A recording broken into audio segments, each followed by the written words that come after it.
हाय।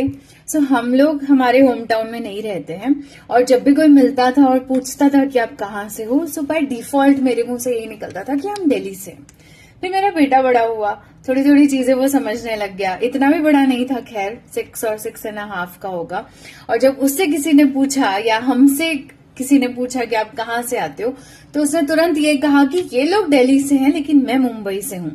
First time ऐसा सुनने पर हमें लगा कि क्या फनी था, थोड़ा सा हमें हंसी भी आई कि अच्छा ये ऐसे जवाब दे रहा है।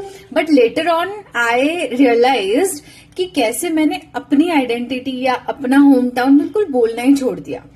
मैं इंदौर से आती हूँ and I never say that to anyone.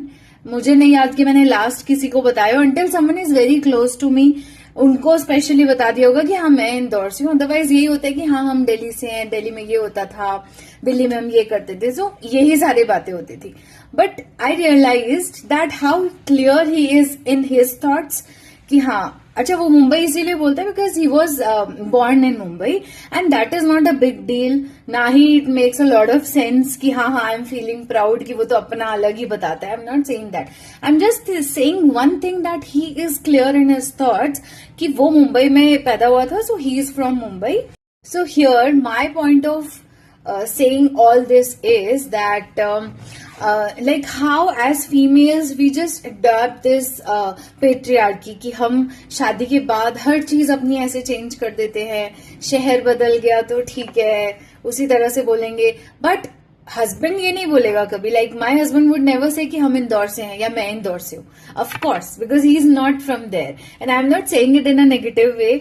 Neither did he force me any time कि तू बोल कि तू दिल्ली से ही है, that you come from Delhi only. It was just automatically it was in my mind कि मैं वैसे ही बोलती थी। But now I will speak more about my home town because I belong to that place और जब भी उसके बारे में कहीं पर भी बात होती है आई गेट एक्साइटेड।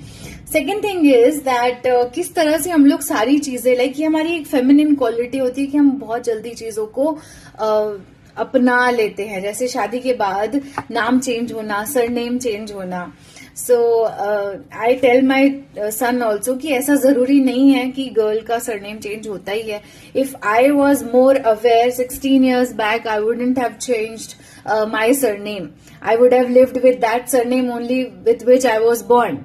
ठीक है, कैसे एक लड़की की लाइफ AB से CD हो जाती है ना, नाम सरनेम एंड नाम सरनेम कैसे पूरा चेंज हो जाता है। सो नेम और सरनेम की जहां तक बात हो रही है, I just want to put it up like that how we forget our own identity in the name of कि हाँ ये तो होता चला आया है और ये करना ही है। If you are willing to do that, ठीक है कि हाँ मुझे अपना नाम भी बदलना है, मुझे अपना सरनेम भी चेंज कर देना है in all the documents and everything.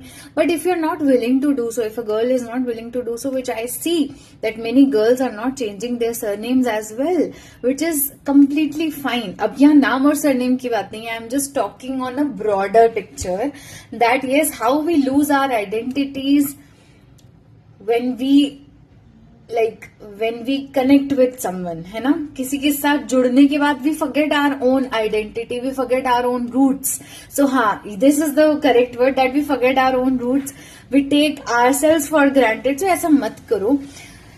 Like devote yourself to the person you are getting married to or you are getting committed to.